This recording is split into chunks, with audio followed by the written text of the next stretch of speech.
You are on bond for an evading arrest, a criminal mischief. You've picked up an aggravated assault of a family member and now a terroristic threat.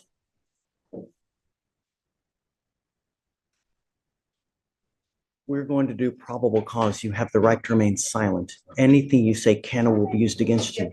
You have the right to have an attorney. Shh.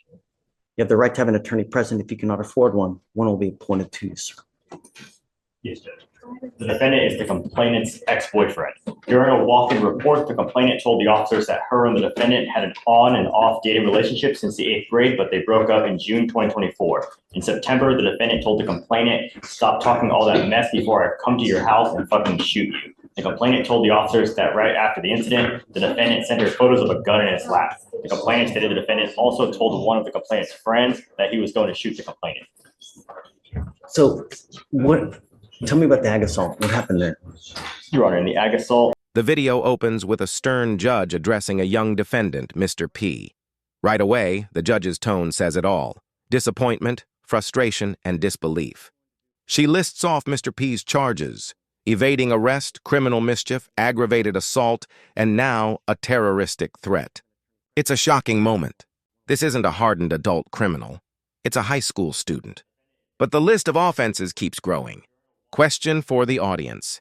Do you think the judge's harsh tone is justified given his age, or is she being too severe too soon? One moment.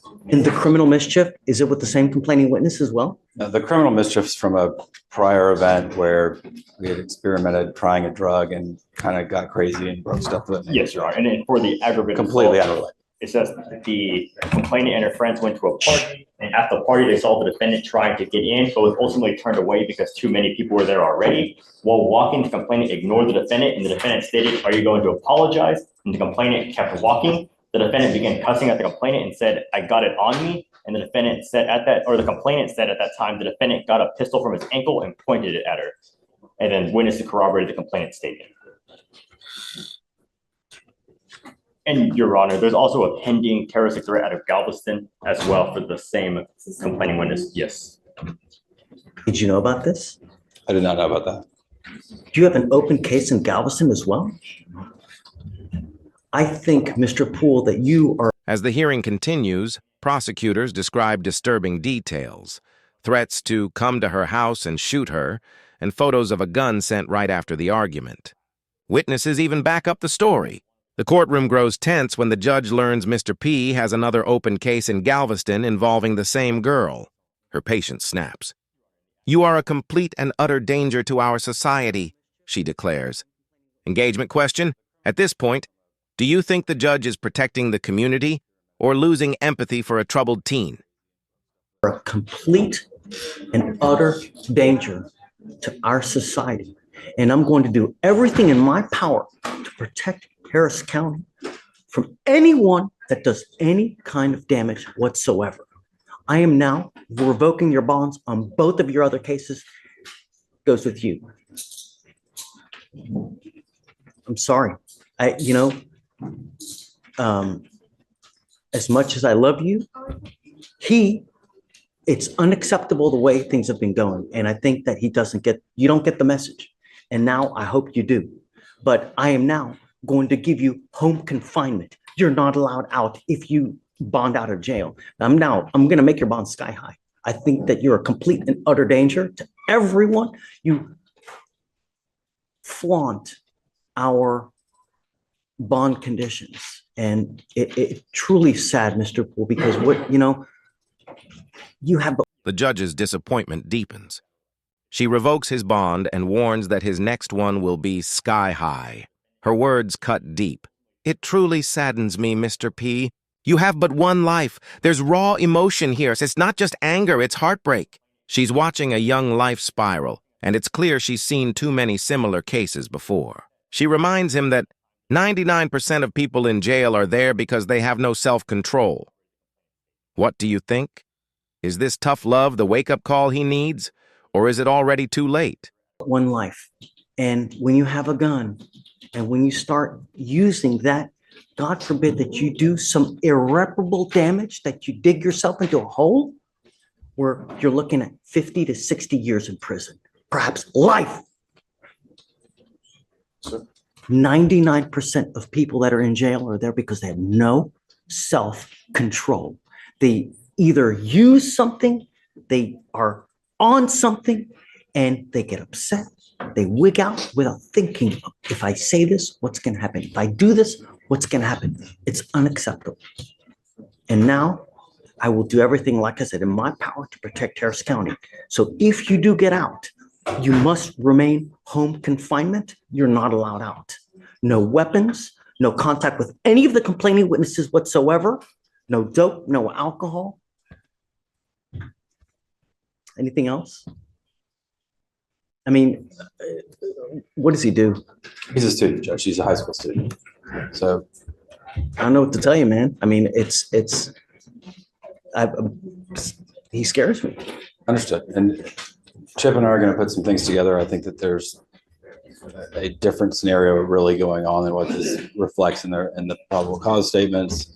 And we're going to bring that to the prosecutors. And so forth. If you have something that shows me different to what they have, I'm all ears. Understood. You know, The judge lays out strict terms: home confinement, no weapons, no drugs, no alcohol, and no contact with the victim.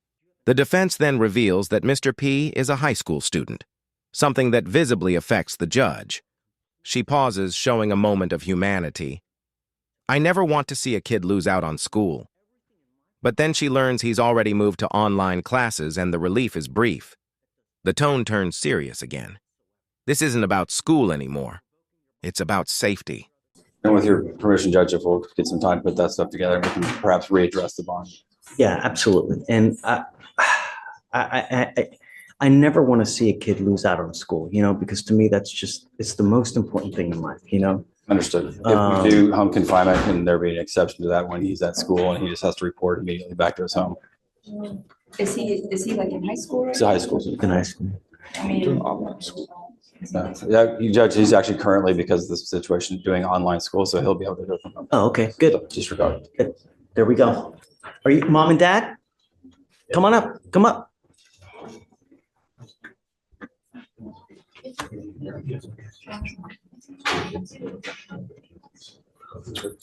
Come over. Thank you so much for coming. Shh. It's out of control. I don't know what else to do. But it seems that when he's out in public and he's out, you know, partying, as they say, there's a wake of trouble. Did you guys know that he has a case in Galveston as well? No, Your Honor, this is the first time I've heard of that. Is it currently open? It's currently open, Your Honor. Something that the lawyers are also unaware of as well, you know? We think it's all one event that happened over a few hours. Mr. P's parents step forward. The judge thanks them for coming but doesn't hold back. It's out of control. Every time he's out in public, there's trouble. The parents look stunned. They didn't even know about the Galveston case. The defense insists it was all part of one event, but the judge doesn't buy it. Her frustration grows. We need to give him a wake-up call before he does irreparable damage. Question for viewers. If you were the parent, how would you feel hearing this in open court?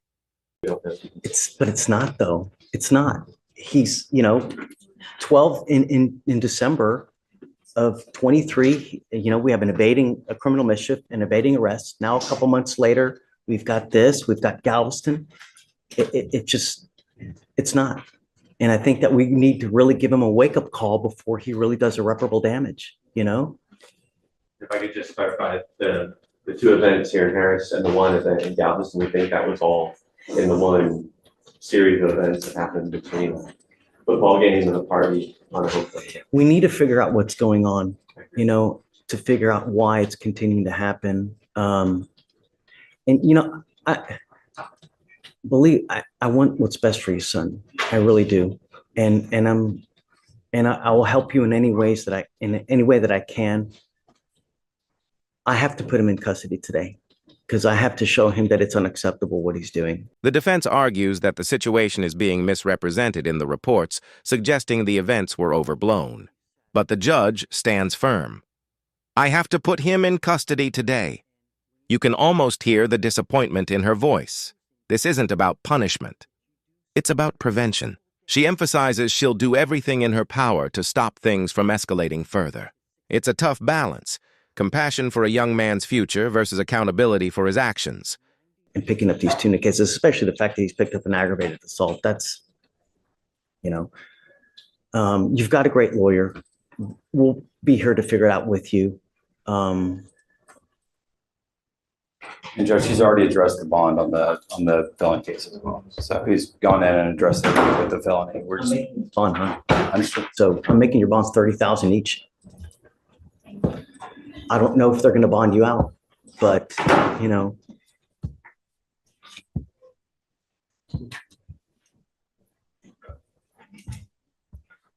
if you do get out, you better be on your best behavior, and you are not to go anywhere. What I'd like to do is, I'm going to take him in now. I'd like to do an evaluation. It's called a TRAS to see what the best way of going forward. We have clinicians. The judge raises Mr. P's bonds to $30,000 each and orders an immediate evaluation to assess his mental and emotional state. She mentions possibilities like boot camp or clinical intervention, a clear sign she's not giving up on him entirely. There's a sense of urgency in her tone. I don't know what's going on in his life. What he's taking? Viewers, what do you think? Should more young offenders get psychological help instead of prison time? That can sit there and evaluate him, talk to him, figure out what's going on, and perhaps boot camp is the right way. Perhaps we have these other things that we have at our disposal to see how we go forward, because I just don't know. I don't know what's going on in his life. I don't know what he's doing, what he's taking. We did already as part of the PTI, and they do want to increase him to what? Say it again. They want to increase his level of supervision to YMAX. Who say that? Felony court? No, misdemeanor, because he's a part of the PTI. He's already completed the TRS this year, so because of the new law violations and how famous they kind of are, they want him to do YMAX. Did you hear that? I did. Judge, again, I think that these probable cause statements are giving a skewed picture of what's So really that's going right. Let's not put the cart ahead of the horse. We'll give you time. And then if you see something different, just come back and let me know. Okay. Do you have any questions? A court officer mentions that probation wants to increase supervision due to new law violations. The defense pushes back again, saying the reports are misleading. The judge listens but holds her ground. Let's not put the cart before the horse. If you see something different, come back and tell me. This shows fairness. She's open to hearing more evidence later. But for now, her priority is protecting the community. No. If you need anything, always come back. We're here. We'll help you out in any way that we can. And sometimes some kids are harder to reach, but we'll do everything on our power to reach them one way or the other. So we got you. Okay. We'll take care of you one way or the other. Okay. All right. He goes with you. Oh yeah. I'm going to do a mow-up.